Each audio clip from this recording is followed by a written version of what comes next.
Okay, we are live. This is Tyler Wynn, founder of Cirrus Payroll. We are live streaming on YouTube, LinkedIn, and to our Facebook Payroll Leaf user group. And I've got Div Bhansali here with me today. Div's an old friend. We go back several years. He used to be with Accountants World. Right now, he is doing marketing consulting through his company Marketing with Div, and he's also the CEO of Geo Toys, which we can get into. He also is a lecturer at the University of North Carolina, and he's raising his family. So not a lot going on, right, Div? Plenty of free time. Plenty of Pretty free time. bored. Thanks for having me on, Tyler. Yeah, of course. Yeah, I would love to. Right on this call, we're going to kind of get into marketing specifically. That's Div's specialty. He has deep knowledge in that field, and we're going to try to give some helpful tips specifically for accountants and how they can market their services and get the word out about what they do and grow their firms. But to kick it off, Div, do you want to give us some background about your history with Accountants World? Would be very interesting, and then of course what you're up to now would be good if you want to catch everybody up to speed. Yeah, sure. So I come from a marketing background. Have been doing marketing management for over 20 years at this point. And in 2015, Chandra Bansali, the CEO of Accountants World, and my dad asked me if I wanted to come on board and help to scale the company and hopefully at some point get it ready for some sort of successful exit for both him and Chandra Bansali. And so I decided to join and spent 7 years at Accountants World heading up marketing. Was also involved a little bit on the sales and product side as well. But my primary focus during my time there was growing our lead generation efforts and looking into what we could do, sort of using every marketing technology available to try to improve our conversion rates as well. And so, we were able to have pretty significant growth during my time there. I think we probably grew by somewhere in the range of about 140, 145% over the course of those 7 years. And we're able to kind of continue to go with the wave of changes that were happening in the payroll and accounting spaces as well. Make sure that we positioned ourselves for success. And then eventually, as you know, Accounts World was purchased by IRIS, and I stayed on for about another 10 months or so after that, and then ended up going out on my own. Awesome. What did the marketing function look like before before you started at Accountants World? Yeah, so I tend to believe in pretty lean marketing teams, and that's what I've tended to carry and most organizations have. Just because I want to be fairly close to the action. I want to be fairly close to what the data is telling us, what we're doing on the creative side. So I like to keep a fairly small team. We had one full-time person when I came in, and then by the time I left, we had a director, Mike Kapoor, and two other full-time folks as well as a series of consultants and contractors for specific things who would be helping us as well. The biggest issue that Accountants World faced when I came in is a lot of people in the marketplace knew the name, but a small percentage of them knew what we actually did. And an even smaller percentage knew what differentiated us. And so, that's one of the themes that I talk about all the time in marketing, and which we'll get into today, is that to me, marketing is getting people to be aware of what you are and equally aware of what you're not, so that they can figure out what makes you unique. And especially in a mature, crowded space like professional payroll software is, it's really important to differentiate yourself on one or two things that are easy for people to understand. And so a lot of the first 2 years that I spent at Accountants World really came down to, number one, defining ourselves more clearly in the marketplace, using simpler, more direct language to explain what we do and who we're built for. And number two, expand the ranges of ways in which we distributed our marketing message, right? So how do we get our message out there? Obviously, everyone's got a website now. Everyone uses email. What are the other channels that we need to be doing? What are the advertising media within the industry that we need to be using? How do we define success in those media, right? What does success look like? Is it a certain number of leads? Is it a certain amount of efficiency in our marketing spend? Is it ROI? So I worked very closely with Chandra and with my team on sort of attacking every one of those points. And I looked at it sort of as the first 2 years was laying the foundation. And then after that, we got to get into the fun stuff, and we got to try things and try to sort of optimize from there as well. And of course, my time at Accountants World coincided with a lot of changes happening in marketing, whether it's through social media or a lot more data available on prospects and customers and figuring out how to use that. The opportunity for partnerships with content. So being able to position ourselves as an expert in terms of payroll processing and put out content related to that, and then trying to figure out who do we partner with to do that. It was an exciting time to be able to try to lead a B2B company in a little bit of a new direction, a little bit of a more modern direction in terms of marketing. Yeah, I totally agree with you. Like, marketing can get to be a really bloated department, like, very quickly, and especially if you're not measuring ROI. Like, you just see people, especially when you start hiring agencies, sometimes those budgets can just start to go up and up and up, and you don't really know exactly what you're getting out of it. So I think you were really smart in the way you structured it. Also, like what you said about defining who you are and also who you are not, so that nobody's wasting their time. Like, I think for people that are on the call, like, one thing you could think about is, when people land on your website, how quickly do they figure out I belong here, I don't belong here? And you actually want them to say, whoop, within 2 seconds, say, I don't belong here. Yep. Now, That's exactly right. Right? Like, and that's sorry, just to interject, that's a huge change that's occurred in website marketing. So it used to be that bounce rate, the percentage of people who leave within 15 seconds, 30 seconds, a minute, was considered a negative. Right. And what you wanted to do was give people reasons to stay. But as you point out, what you want to do is give the right people a reason to stay. The people who it's not right for, you want them to figure that out as quickly as possible. And so one of the things we saw at Accountants World, and that many marketers have seen, is that their sites' bounce rates have actually gone up over time. Because we as consumers have become more savvy at figuring out when something isn't right for us and quickly opting out or filtering out. And so as a marketer, that requires a real change in mentality to say, my goal is not to be sticky. My goal is to target the right people and develop something deep with them, and everyone else. Like, it's mutually beneficial for us to end this as quickly as possible. Right. Yeah, that's a big change. I actually remember, I don't hear people talk about bounce rates. That used to be huge years ago. Absolutely. The question about the email marketing, because I know that was a big part of I think what grew the audience for Accountants World, and I think you were involved. I don't know if you launched that or optimized it or what. Maybe talk a little bit about that, and then I don't want to jump into what we're going to be talking about, but do you feel like email newsletters are still relevant in today's world?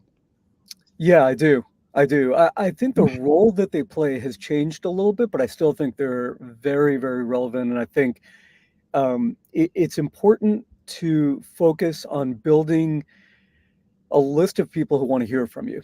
And so if we go back 15 years in marketing, I'd go to marketing webinars and seminars and conferences, and everything was about list management from the perspective of how do we maximize our list? How do we get as many active email addresses as possible into our list? Of course, an active email address doesn't mean an active participant in a conversation with you. And so, I think the sort of sea change that's happened in terms of email is a real focus on quality of engagement instead of quantity of list. And so what we're looking to do, and I talk about this with a lot of my consulting clients as well, is there's no sort of wrong size of list to have. I've been helping my cousin, who owns a Bollywood dance studio in California, And when I first started consulting with her, I said, well, how big is your list? And she was like sort of embarrassed to say, oh, it's only X, 100 big or 1,000 Mhm. big or whatever. Um, and then we went through her email open rates and email click rates, and they were fantastic. Mhm. And so I said, wait, this isn't bad. You don't want triple the list if you were going to get 1/3 the engagement, right? Like you're doing things right. People clearly want to hear from you. Yeah. And to me, I think one of the things that we've seen is if you're focused on a group of people who consistently want to hear from you and who value what you have to say and will respond to that, whether that's via click or calling you or whatever it might be, those people are going to be willing to have you go deeper into the topics that are of mutual interest. Whereas when you start writing for your list as a whole, what you start doing is generalizing. You start creating the most generic version of your message possible, and then Mhm. you sound just like everybody else. Mhm. And so, yeah, even when I joined Accountants World, we were thinking a lot from a list-centric perspective.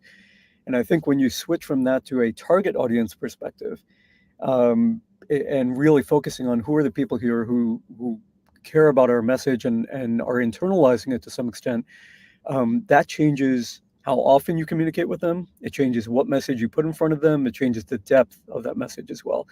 So yeah, that's definitely something I encourage anyone who's listening to this to just sort of think about: is are we managing to the list, or are we using the list to get to the right audience? Mhm. Yeah. No, I mean the quality of the list is huge. And everybody's, I feel like, beyond that, you talk about social media, everyone's trying to get a massive following. But if you had 100 people subscribe to you on YouTube, but you sold, a product that you made $100,000 every time you had a sale versus, you had a huge list with tiny margins. You start thinking in those terms. It's like, well, it doesn't really matter. The big number of followers doesn't matter. It's what's the quality of the people who are following me. Yeah. And are they actually the target audience that wants to buy what I'm selling? Are they actually the people that I can help?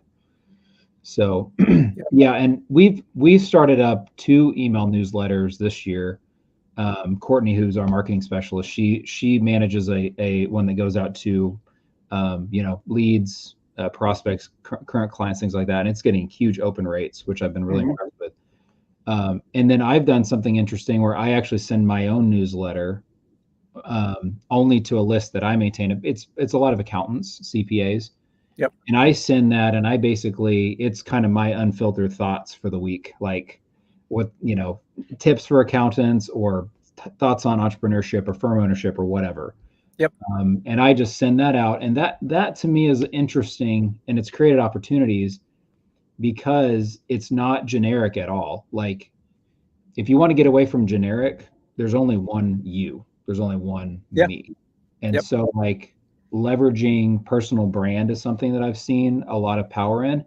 There's Yep. a lot of payroll companies out there. There's a lot of accounting firms.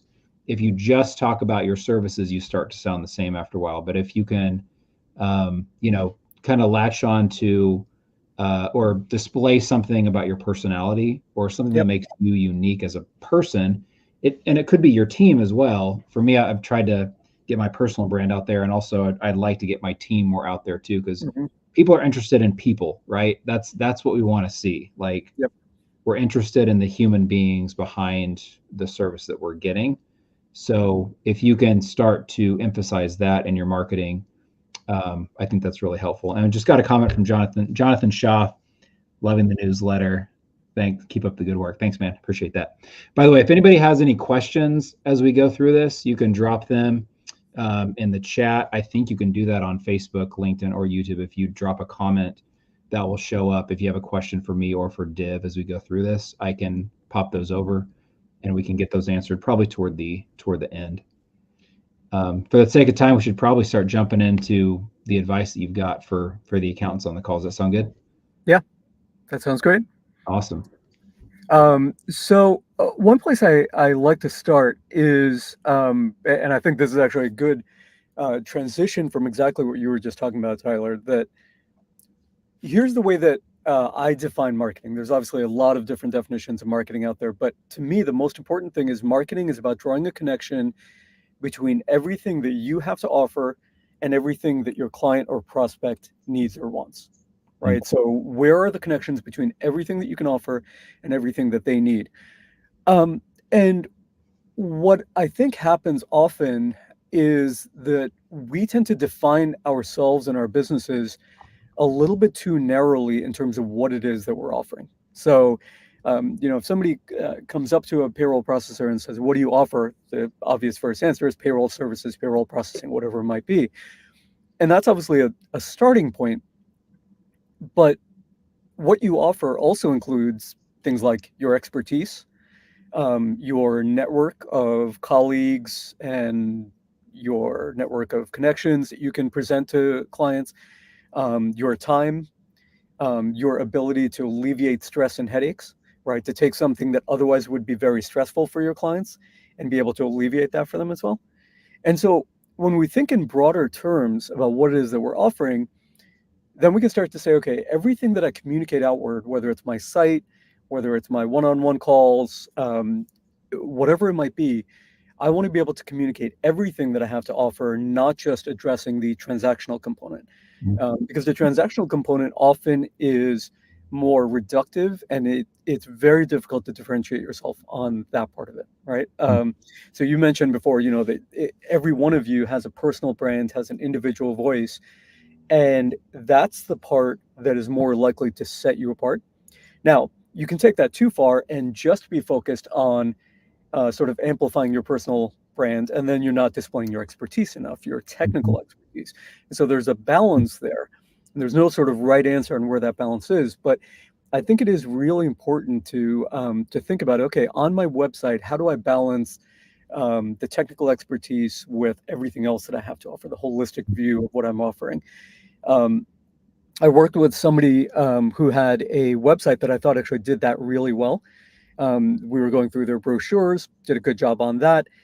And then I just happened to call in one time after hours, and I heard their recording on their basically their hold music until they put you through. Um, and I went back the next day and called my client, and I said, it, you have this much more broad view of everything you offer, I think, which is very comforting to your customers.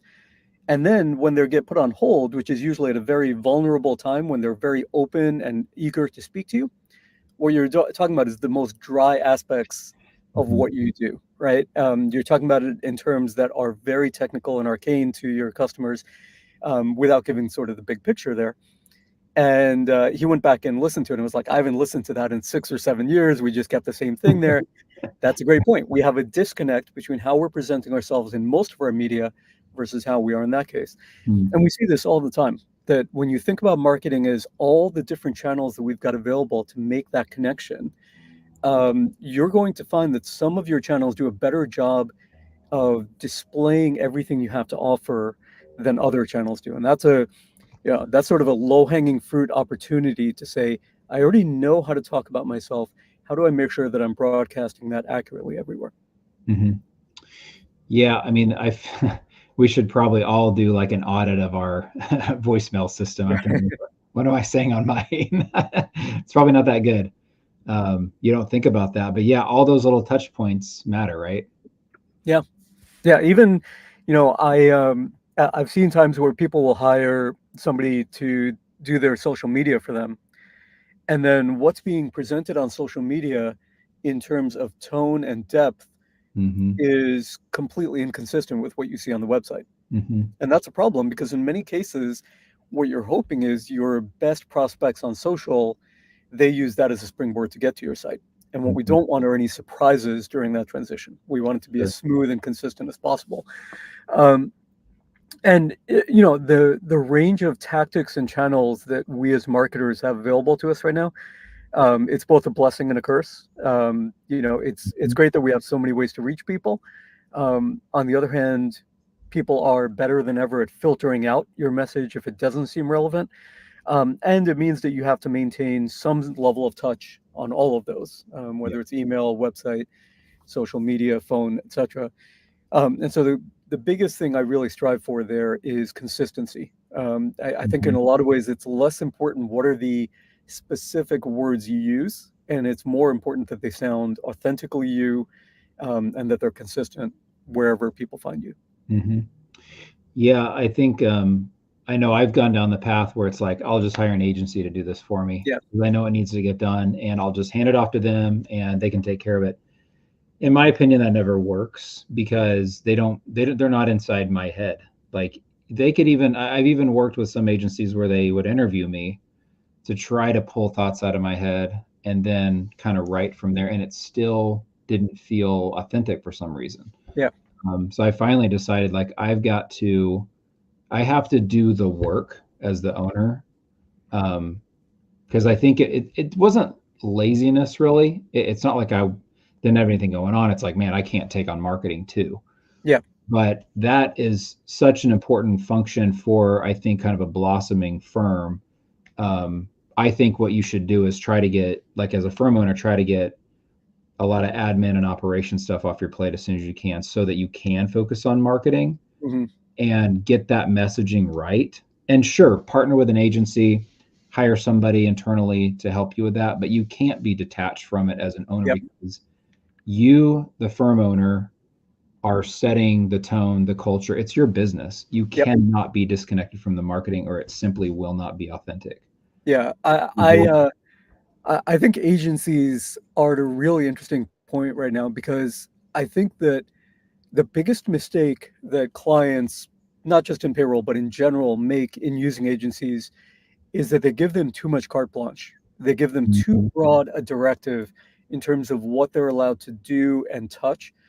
And I've had plenty of really good experiences with agencies, and I've had very forgettable experiences with agencies. And the lesson I've learned over time is the more specific instructions you give them, and the Mhm. more narrow the path that they're supposed to be working on, the better they perform.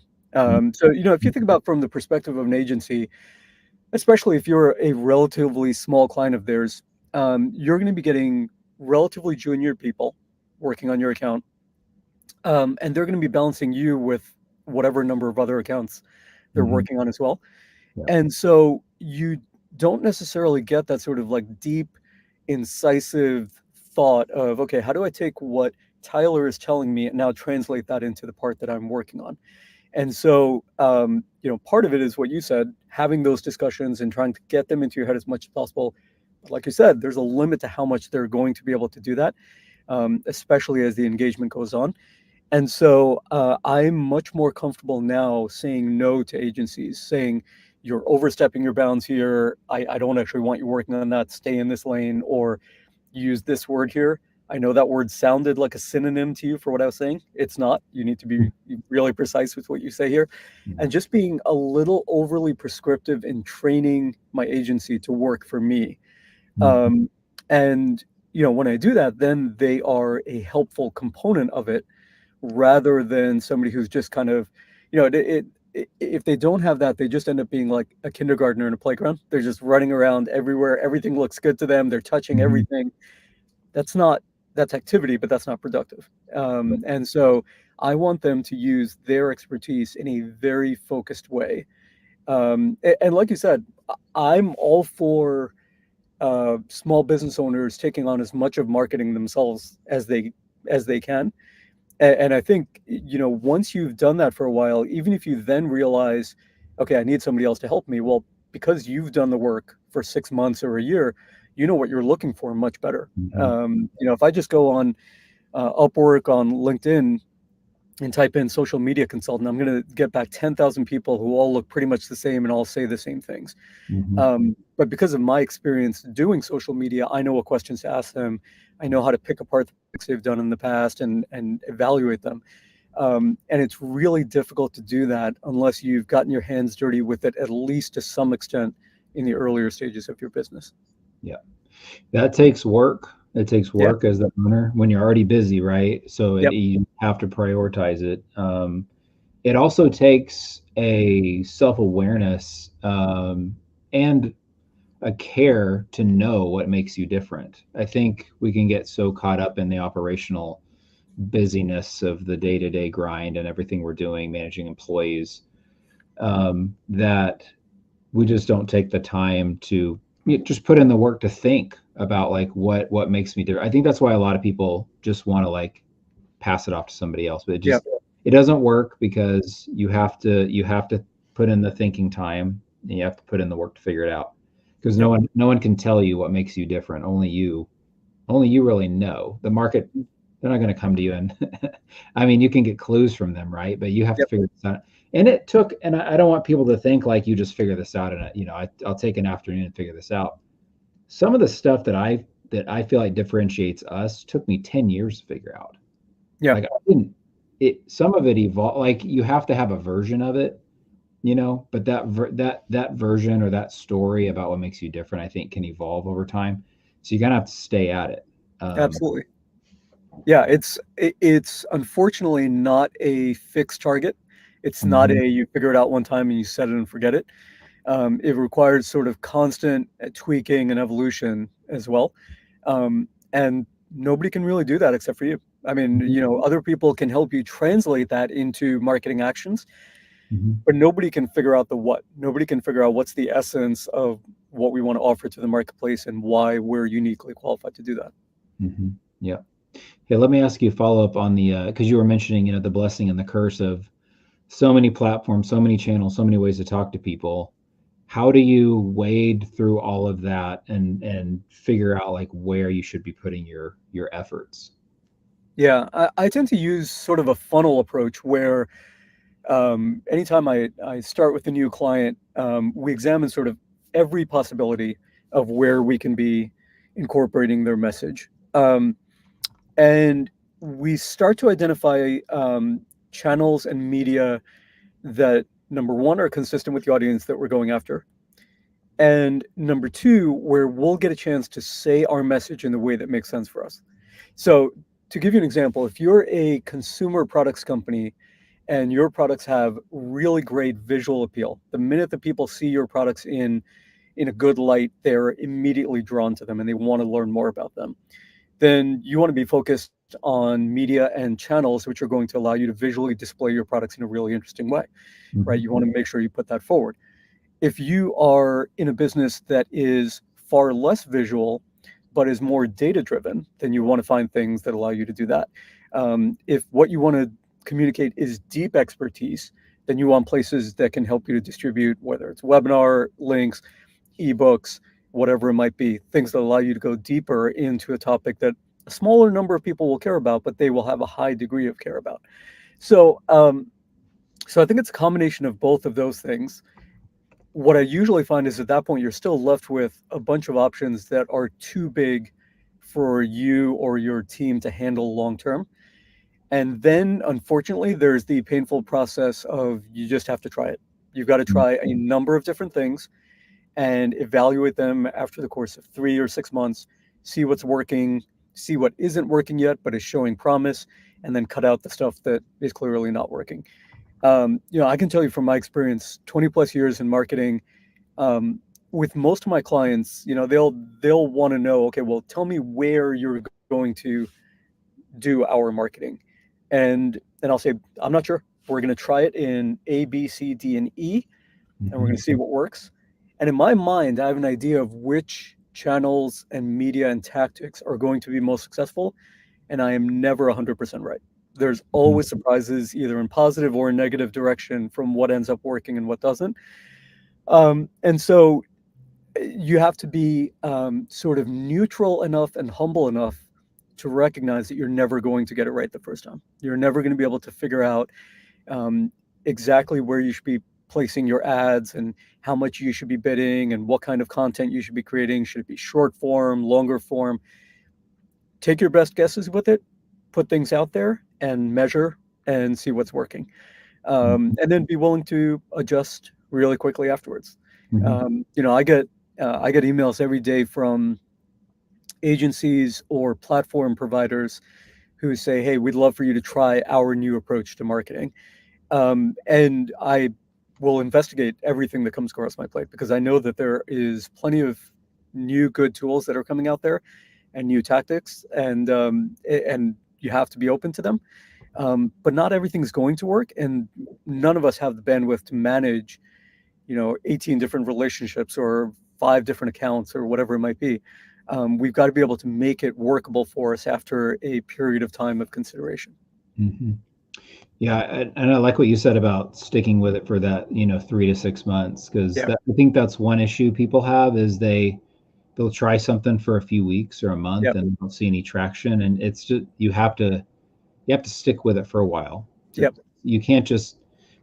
I think the temptation is because there's so many options is to bounce around quickly and not focus your efforts on a platform for a given amount of time to prove it out, to prove your thesis, to prove Yep.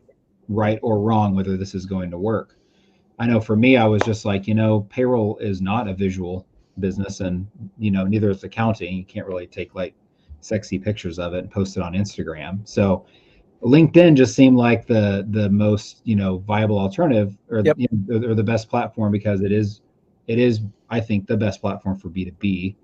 And then you can you can just write text and people will engage with it, and, Yep. and you can just talk with each other that way. So I what I did, I guess it's been like 7 or 8 months ago, is I committed I was going to post every single day on LinkedIn, every single weekday. Yeah.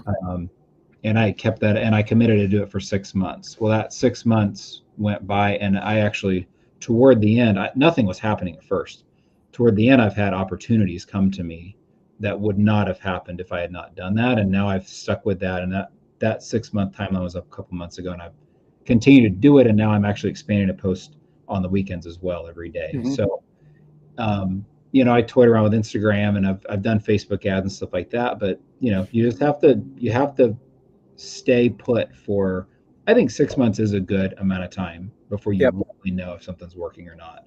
Yeah. And Facebook ads and LinkedIn ads in particular are notorious for producing deceptive early results.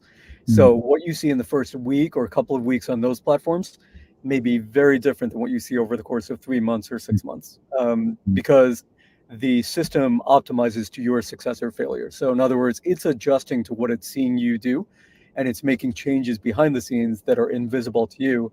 And so even if you're doing the same thing, what you're going to see 2 months later is going to be different than what you saw initially. So yeah, I see so many people who want to give up on LinkedIn ads or Facebook ads or Google ads because it doesn't work for the first couple of weeks. And I always tell clients, like, the plan I put together for you at the beginning, that is a starting point, and we're going to continually adjust our direction with every set of data that we have coming in, right? As we get more evidence of what's working and not, I'm going to want to adjust our direction. Those platforms are going to adjust for you. So what happens in the first week or 2 weeks, like, I almost don't even want my clients looking at it, because they're going to draw prejudgments that are way too early. So yeah, give me 3 months, give me 6 months, and let's see where we're at then. Yeah, that's great. What other tips do you have? Well, one that is certainly inspired by you is testimonials. So you have done an amazing job of building out a library of testimonials from a wide variety of types of clients. So there's two parts to this. There's the input part and the output part of testimonials. So input means, how do we gather the right testimonials at the right time? And I think the biggest part there is you want to be building the process of gathering testimonials through every step of the customer lifecycle. I think so many businesses make the mistake of having, like, one time that their CRM or their email tool says, okay, now it's time to ping this person to ask for a testimonial. And it's like a totally binary thing. They either put in a testimonial then, and it might be too early a period for them to do it, but they're either going to do it then, or they never get asked again. And it's like, well, Yeah. the time when they want to write it, the time when they've got something interesting to say about you that will draw people in the future, may not be on your time frame. It may not be what you're guessing. And so the answer is to have touch points available on a more continual basis of how are we doing, and if we're doing well, can you write a full-fledged testimonial for us? And you also want to make it very easy for new prospects or customers who are looking to upscale with you to find those testimonials. Have a link directly off of the homepage for testimonials, or have your second section down on your homepage. After the hero panel at the top, have the second section be a testimonials one and a little link there that says see all, and they can immediately go over to that. We often think that we want that validation that other people like us, like this firm. We think that we want that late in the process, when the reality is we actually want that validation throughout our consideration process. We want to be told early on, these testimonials help to tell us that they've worked with people like us and those people seem happy. And then as we get deeper into consideration, then it's more of a evaluative process of saying, okay, well, should I pick this person or this firm instead of these other national competitors or this person that I'm with right now? Well, this testimonial is saying they were in the same situation I was in, and the before and after looks really good. That connects to me. So this is where letting people write what they want to write in their own words, and having a wide variety of those available throughout the cycle, it does such a big portion of the marketing work for you in a way that you're never going to be able to do yourself, because you're not going to know exactly what that person needs to hear at that point, as well as your other clients are going to. That's great. I mean, yeah, you do want to. I'm just thinking about like people I've been hiring because we're remodeling our house right now and going out looking for contractors. It's like I'm searching on Google, and the first filter is like if they have less than 4 stars, I'm not even like engaging. Yep. So you like narrow down the list. That's the very beginning of that journey I'm on to find the right person. Then you start looking at their website. Then you narrow it down to maybe 2 or 3, and then I start reading the reviews. And it's so true. If I read just one review and it looks like the situation I'm in and what I needed, and especially if there's like a before and after picture or something, it's like that seals the deal right there. And it's just because I saw somebody like me that worked with this person and they got their problem solved. And it wasn't just a one time, like this is a continual. I hadn't thought about that, because I thought about reviews only on the front end, but it really can be the tipping point on the very end of that decision-making process too. I think what's interesting is I think testimonials serve different purposes at different times, but they're so organic. They're coming from people directly, that it's very much a, sort of beauty is in the eye of the beholder situation, right? Like you might look at a certain testimonial and say, okay, well, I guess thanks for that. I don't think that's anything great. But those might be exactly the words that someone needs to hear in the middle of your funnel or towards the end of your funnel. They don't need to hear your marketing speak. They need to hear someone like them expressing the same things that they have in sort of a before situation. Yeah. And that seems like why it's important to build up a library of testimonials that people can peruse, because they might read 20 of the reviews or scan 20 of them, but it's that one that speaks to their specific issue that's gonna be the trigger for them to say, okay, this is the company I work with. Yep, that's exactly right. It's mind-boggling to me how many firms still don't have reviews, or if they do, they've got less than 5. How does somebody get, if they're like, okay, I know I need to focus on this, like what's the best way for someone to get started and start building that library up? So I think the best way to start is with your top 10% of your client base. And when I say top 10%, I don't mean that in a purely quantitative top line sense. I mean in terms of, if you were looking at who are the people who you think could and would articulate what's great about you the best, going out to that first 10%. And I encourage the owner of the business to be involved in that process. Later on, as you scale this up, the request for it don't have to come from you or from the owner of the business. But I think at the beginning, it's good to have that personal touch, because you're asking the people who you most want those from. You build up a small base at that point, and then that will guide other people on what they should write. So once people see testimonials, even if they're not the best customers of yours or don't have the deepest relationship with you, once they see 7 or 8 that sort of anchor their mind or jog their memory, then they can get, they're off and running and they can go ahead and do their thing. But you need that sort of small set in place first. And I think where better to start than with your best customers, right? They're hopefully going to have the most positive things to say and the most expert things to say as well. So then you look at customers, you mean your biggest fans? Is that what you're saying? Yeah. If you saw somebody at a dinner party and they said, is there somebody I can talk to who can tell me a little bit more about what you guys do? Who would you be pulling up at that point? Because those are the people who you can trust to write something positive and to be at the right level of depth of what they say. Right. So we've all read, you go onto Google and you read a review that says, gives 5 stars, and then underneath it says, great. All right. Thank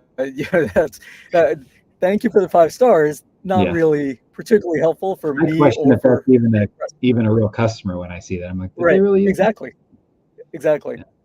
So, that is, you can call it a 5-star review, but that's really a neutral review. It hasn't really moved anyone further along in the consideration cycle.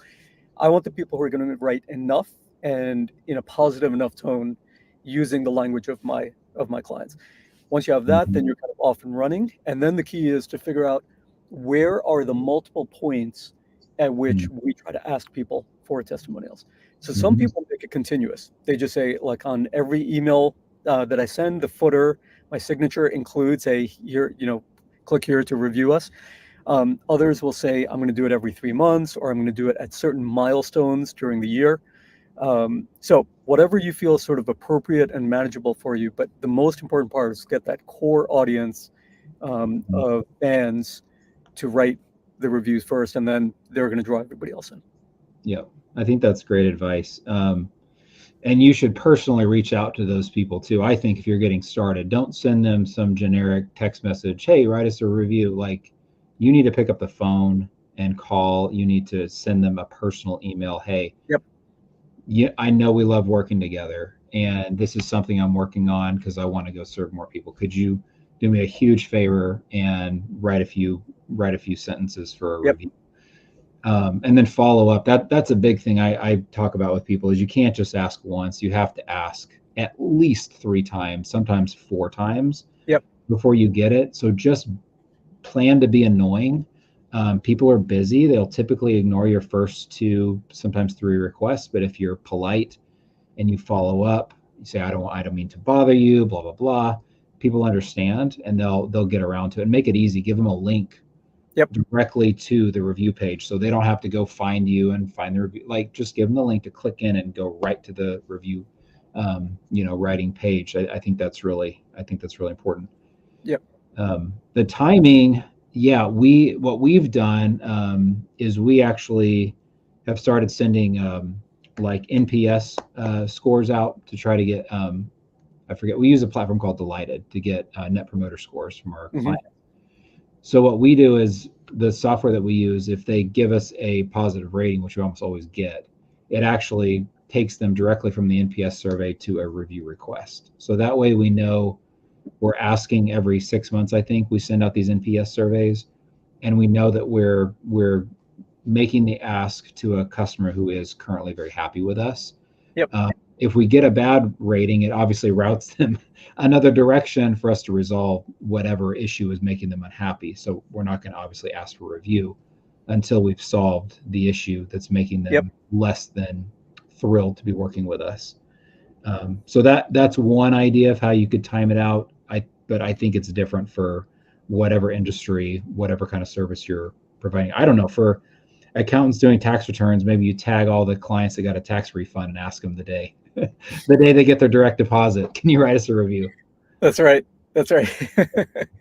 Well, and you mentioned a really great point about one of the benefits of personally contacting your best customers at the beginning.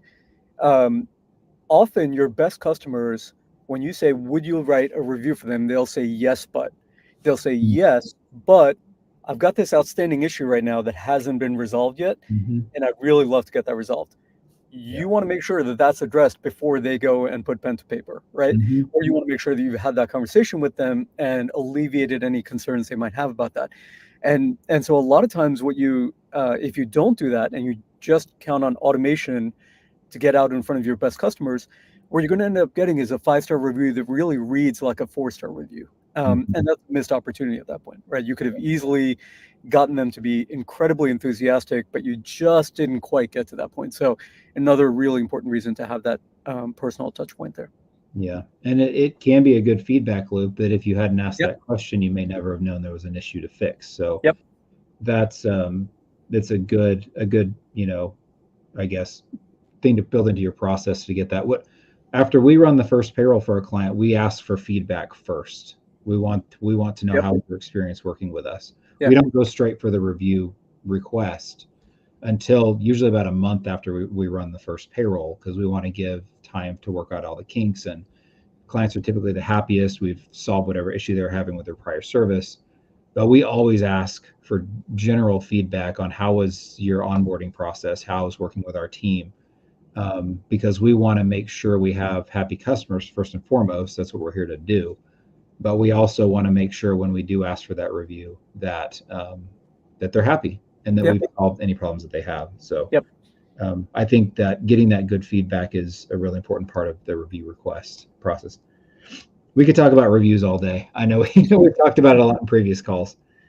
I wanted to get into, because we probably should wrap up in about 5 minutes or so, but you had some thoughts on AI and marketing, and I'd love to dig into that a little bit. Yeah. So, I think like in almost every field, like AI is a huge topic of discussion in marketing circles right now and sort of what role it plays. So look, there are some simple ways that you can incorporate AI right now. I've used AI tools to write blog posts for some of my clients.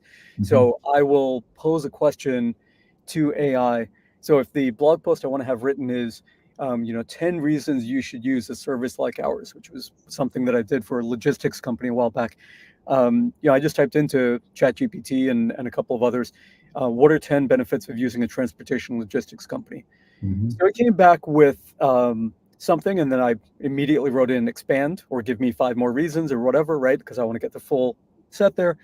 Mm-hmm. That raw material that I got within a minute was probably 75% of my final blog post. And that blog post has improved their standing in search results Mm-hmm. for some of those terms, because Google loves authoritative information in Yeah. blog posts where you're not selling yourself, but you're informing people.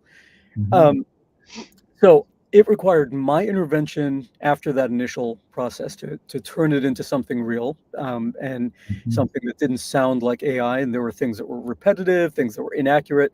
You have to have that sort of human intervention to solve that. Mm-hmm. But it certainly saved me a lot of time. So then I started looking at other tools that are calling themselves marketing AI tools right now.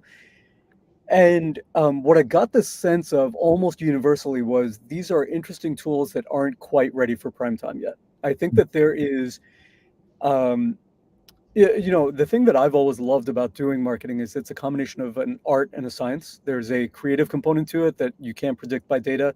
And then there's obviously a very strong data element to it as well, in terms of optimizing your results. Um, what AI is doing right now is simply learning from past marketing successes. But as in many fields, your past successes don't guarantee what's going to Mm-hmm. happen in the future. And so what you can end up doing, Nothing fails like success anyway. yeah, exactly. Like, it's like a cookbook at this point, right? It's just sort of condensing the best things and saying, here's the steps to do it. So the problem in many AI models, including in many marketing ones, is the training data, that we just don't have enough data yet to say, how do I go ahead and build this component of my marketing plan? How do I do that in a way that is Mm-hmm. almost completely AI driven? So, I think text, leading you to blog posts, leading you to copy for emails, etc. Great, very well established at this point because there's so much data behind it supporting it. Um, Almost everything else in marketing AI, I would encourage people to explore it, but explore it with a critical eye, because it's going to be much better 5 years from now than it is now. And where that tipping point is, where it goes from a little bit too risky to enough reward, is gonna be a little bit different for every tool. But I've talked to clients who are so enthusiastic about jumping in, but they're not really sure yet at this point what it is they're jumping into. And so I would encourage some level of caution whenever you see any marketing platform calling itself AI driven. Of do I understand what that means, and more importantly, are they training it on data that's actually going to help my business? What are these tools creating? I know you mentioned blog posts, but I haven't looked into marketing AI much. Yeah. What are they purporting to be able to do? Yeah, so there have been ones that have said that they can create animated videos, infographics, slideshows. So the multimedia elements of it, I think, are really interesting, but really mixed results as well. Because, we're in a business that is so reliant on trust, and everything that you put in front of prospects and customers has to pass the filter of, does this increase the level of trust that they're going to have in me? Does it look like what I want to represent? And AI tools are not going to have that same very high threshold. They're trying to create what is the most popular given the words that you've inputted into it. And your needs are more secure and private and trust oriented than what a lot of other verticals would have. And so I think that's one of the areas where AI can get a little bit tripped up there. Yeah. And I think we can all see through what's just AI generated and what's not. If you see I see posts on social media, I'm like, AI definitely wrote that. You see images, you see some of these things, and it's like, that did not build my trust, like you said, in that company or that person, because I feel like they took a shortcut and were unwilling to put in the work to create something really unique that represented them. But I love the idea that it can get you 75 or 80% there, kind of like you mentioned on the blog post. That's how I view AI. I view it as a kind of a starting point. It can be a procrastination buster. It can be an overwhelm, buster. So it's like, I don't know how to even start to craft this blog or this email or even a text message or, just prompt AI. And you have to get good at prompts. You can't, that's a human skill that we have to learn, is how can I best prompt this tool to give me the answer that I need? But if you start to get good at that, then it can get you 80% of the way there. And then you do need that human intervention to clean up the stuff that sounds robotic, to personalize it, to make it unique. But I love it for that. And I've gotten to where I have a ChatGPT browser up all the time. I use it for all kinds of stuff, and definitely for marketing. I think it's powerful to get you started. Absolutely. Even to get you the way there. Well, and one other big advantage is the output of your two ChatGPT queries is going to be something that you can then give to a writer or editor who isn't even that familiar with your space, because now they've got the technical jargon already in there. They've got the explanations. They can use their writing skills and polish it, rather than having to learn your business in a deep way. And most of the feedback you're giving them is, no, this isn't actually accurate. Now you don't have to worry about that as much, and they can focus on, how do we make this the best written piece that we possibly can. And that's actually how we write our posts, or write our blogs, as far as I'll have to confirm with Courtney, our marketing specialist. But I think she's using AI to write, to get an initial draft out, and then she's tweaking it to make it sound more human and just make it sound, more like us. And then we have somebody on my team who's a technical expert in payroll do a final pass to make sure, is everything in here technically accurate? So AI is doing a heavy lift, and then I've got two people on the team that are actually tweaking, reviewing it before it goes out the door. But imagine how much time that is saved from just trying to do it all completely from scratch and writing every single word. Absolutely. It's pretty cool stuff. It is. Awesome. Well, we should probably wrap up. This has been fun. I feel like I turned the tables on you, Div, because I'm interviewed by you. That's right. So it's fun to be the one asking the questions today. How can people get in touch with you? Absolutely. If you're if you're interested in marketing consulting or just have some questions for me, I'm always happy to have a chat. You can reach me at div@marketingwithdiv.com. And if you're interested, I had mentioned before that I purchased a company last year called GeoToys. We do educational jigsaw puzzles, geography-oriented jigsaw puzzles, and card games, and so on. So if you're interested in checking that out for somebody in your family or anyone else, you can go to geotoys.com. And I'll also drop over here. Should I do in the comments? I can drop my or private chat. I can drop my promo code. Yeah, we can put that in that when we post that out on socials. We can definitely add that link. Yep. So you can use GeoDiv25 on geotoys.com to be able to get a puzzle and try it out yourself. Awesome. And we actually bought the Oklahoma State one. I think it was last year. My Awesome. kids enjoyed putting that together. It was on the fridge for a while, so that was pretty cool. Yeah. We figured it out. I was like, wow, I can't believe they put this geography puzzle together. That's fantastic. Very, very educational and a neat tool. If anybody wants to get a hold of me, cirruspayroll.com. I'm also on LinkedIn, Tyler Wynn CPA. You can find me there. I'll go ahead and close the live stream for now. Thanks, Div. It was great having you on. All right. Thanks so much. All right. Take care.